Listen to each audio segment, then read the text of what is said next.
Last week, I took the Nikon Z6III to a hip hop festival and it was so much freaking fun. And I was able to get some pretty awesome test footage. We did some internal ProRes 422.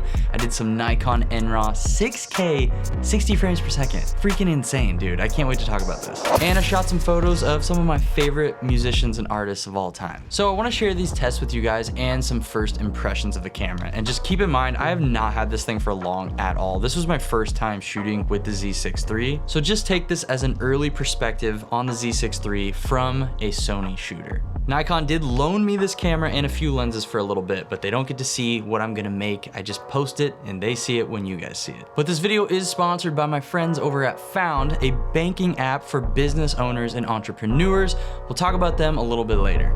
Okay, so let me give you some really quick context after I pet my dogs, of course. You be a good girl. I love you. You're in charge. Indy's in charge, but you can still do whatever you want. Okay, you have a great day. So this weekend, I'm volunteering at a hip hop festival called Holy Smoke, and I'm extremely excited because I'll get to shoot some of my favorite musicians of all time with the Nikon Z6III. But I'm also a part of the media team that will be capturing the live event. We're operating these Blackmagic 6K Pros, documenting the sets of all the musicians, but in between those sets, I'll be running around capturing footage and photos with the Z6III. And being able to watch some of my favorite musicians from this perspective was just so much fun. I had a great time just vibing behind these 6Ks, baby.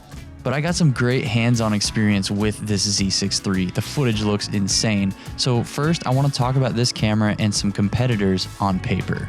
We've been over the fact that all cameras are pretty much great now. So what does the Z6III offer us that's actually better than the competition? Because in my head right now, the main competitors for this like flagship full-frame hybrid video camera are the Lumix S5 IIX, the Sony FX3, the upcoming Canon R5 II, and one honorable mention that we'll get to in a second. The S5 IIX from Lumix. I've used this camera a lot and I really like it. It's $1,800. The main features are probably the 6K 30 frames per second open gate footage that looks incredible, especially if you're shooting in vlog. They just did a firmware update recently where the autofocus is actually like really good right now. Obviously depends on the lens that you're using, but I've had great results with this camera. You do get cinema 4K, but once you go up to 60 frames per second, there's a decent crop, and that's probably the biggest thing holding me back from Lumix right now. Like, I've genuinely considered jumping from Sony to Lumix many times, but Sony's just ultra convenient. We'll get to it in a second. And you get the incredible stabilization from this camera. You get great audio features. Like, Panasonic's always had great audio stuff compared to the competition. So, I mean, this is a powerhouse of a camera. Shoots 24 megapixel photos.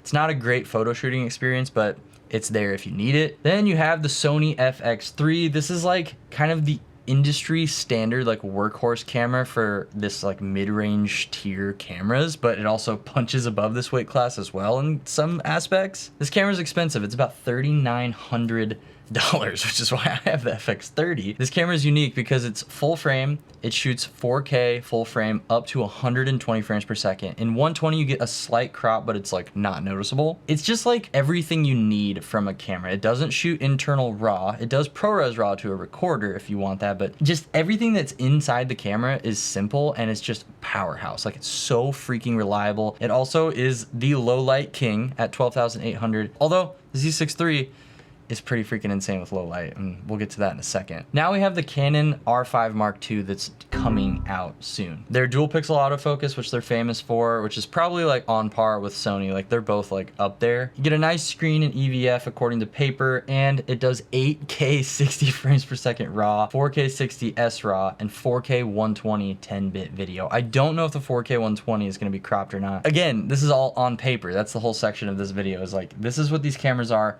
on paper, and 8K 60 RAW is something I would probably never touch in a real world scenario, and it's just kind of part of that spec war that happens over time with cameras. So that's the R5 II, and this thing is $4,300. just for the body. But it looks like you could like ramp a car, or you could ramp a dirt bike off this for sure. All right, that brings us to the Z6III. I haven't forgotten about the honorable mention. Hold on one second. The Z6III, you got the 24 megapixel photos, more than enough. 6K 60p RAW, which I have tested and it's pretty beautiful. Editor's note, the 6K 60 frames per second NRAW demolished my computer. I won't be using it again. Can also do ProRes RAW up to 6K 30. Also, who uses ProRes RAW? If you're out there and you're using ProRes RAW, comment below and tell me what's going on. Are you okay? You get 4K 120, but it's with a crop, which the paper don't say. And it's, that's pretty much it.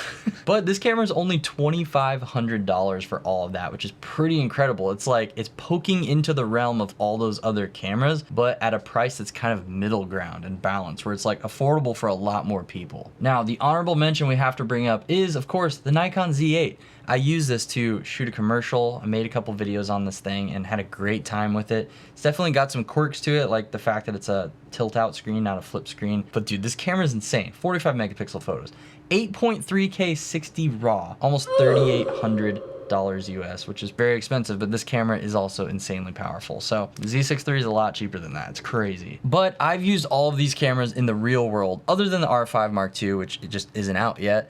And on paper is always different than real world. Are you an idiot with money? Well, Found is an all-in-one business banking app and financial platform that will help you run your business better. I know the money side of a business can be pretty daunting, so let's break it down and make it simple. As you can see over here, with Found, you can see your profit and loss, automatically track expenses, send high-quality invoices, and you can have your business banking account automatically set money aside for taxes so that you don't get screwed over when tax season comes around.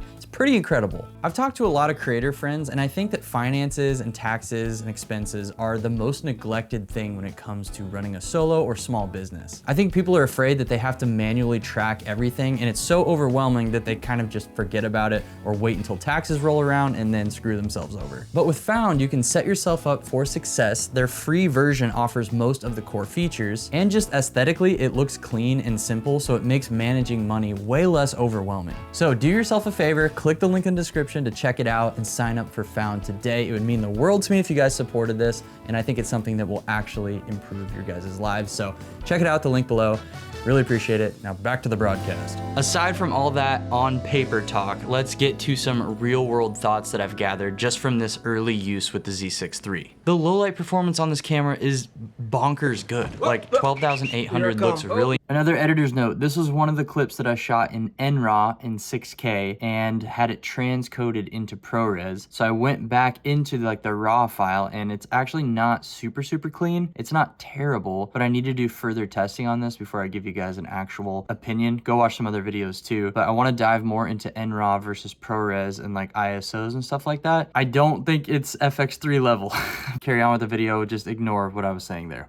The ability to shoot internal ProRes on this camera is amazing. And honestly, just the fact that Nikon gives you so many options like H.265, ProRes, ProRes RAW, and Nikon RAW all in this compact mirrorless camera is just amazing because it can tailor to whatever you want to do. But I love shooting ProRes because it's just so easy to edit. I'm still using the M2 Mac Mini. It's the base model with just the RAM slightly upgraded, and I can actually edit this ProRes footage on my computer, whereas the Nikon RAW, especially 6K, 60 frames per second, was just demolishing my computer. It was almost uneditable. But what's cool about this camera is you can simultaneously record smaller proxy files while you're recording in NRAW, so that afterward you can just link those proxies in DaVinci Resolve to your RAW footage. And then obviously when you're gonna grade and export, you can just use the full res files, and it's way easier to edit that way. So definitely recommend using that feature. NRAW is pretty cool though. From my limited use of it, you can obviously control like your exposure, your white balance, tint, your highlights. But despite the amazing quality and flexibility of NRAW, I just can't see myself using it in a real world scenario. Maybe if I was shooting like a really big project and I just wanted the absolute most quality out of the Z6III as possible, maybe then. But I actually filmed a commercial with the Z8 that I was like putting all of my effort into trying to make it as good as possible. And I didn't even use 8K. I just used internal 4K ProRes and it looked awesome. Shot it in N-Log, the grade turned out pretty cool. I had enough flexibility to get whatever I wanted out of the footage. I'm not doing anything crazy. I don't know where this like raw workflow would ever work for me, but I guess it's cool the camera can do it, but to me it just kind of feels like a spec flex. But it's all just gonna come down to what you do personally for work and what your deliverables are for your client or whoever. So I don't know if that's interesting to you or not, but the thing is a beast. And we've been at this point for a while where pretty much every camera company is making sensors in their cameras or buying sensors from Sony that look really nice and have great colors, pretty good dynamic range, all that kind of stuff. So now it's just coming down more and more to how the camera functions when I'm shooting with it. Does it make my workflow easier or does it slow me down and peeve me clean off? Like take IBIS for instance. This camera has it and it definitely works. It works good, like especially if you're just standing still. I was doing some shots where I was filming a panel handheld on a 70-200 and just without stabilization, it was super shaky.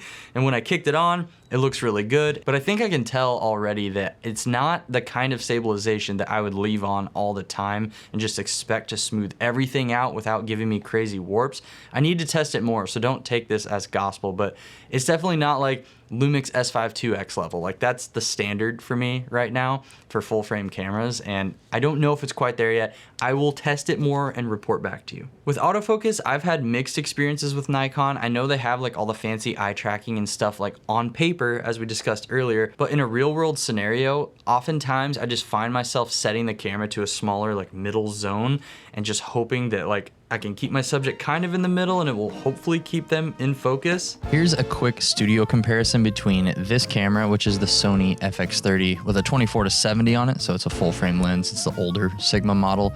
And then I'm gonna switch over to the Nikon Z6, which we're shooting in RAW. And you can see like the autofocus is good on this camera. It has auto detect on for subjects and it's tracking my face and my eye pretty well. It is a little bit slower and this is a very controlled scenario, but now let's briefly discuss the photography side of things. I got to use the 70-200, this 35 1.4. I was that guy with the all access pass in the pit, and actually while I was in the pit of this concert, some guy in the front row was like, "Hey, are you Zach Mayfield?" I was like, "How the heck do you know who I am?" And he's like, "I used to watch you on Kinotika." I was like, "What?" So I took an out of focus selfie with him. So there's my autofocus test for photography. You can hear my son crying in the background right now, and that's because when I went to photograph this concert, I left the camera in JPEG. I think this is what I get for all my Fuji Juice JPEGs and Lumix S9 dad cam shenanigans where I just keep firing off JPEGs and telling you guys to do the same. Luckily, I was still able to get some decent shots and salvage them, so this is what I managed to get. And on your tiny phone screen, it probably looks okay, but in Lightroom, I can just see that camera adding so much noise reduction and just demolishing everything. So I will add testing raw photos on the Z6III to my list of failures and things to test for the next video, and I'll get back to you on that too. That's pretty much all I feel confident talking about in terms of the Nikon Z6III so far. I don't want to like blow smoke up your guys' tushies, you know, and tell you I know more, because I don't. Let me know what to test. Text me when you get home so I know you're safe, and watch out for deer unless you're gonna ride them. You guys are so loved. You're amazing. I had so much fun at this festival. It was just cool to see so many people worshiping God in this like incredible like creative avenue, and just like seeing the Lord move there was awesome, and it was like really inspiring to me. So love you guys so much. See you in the next video.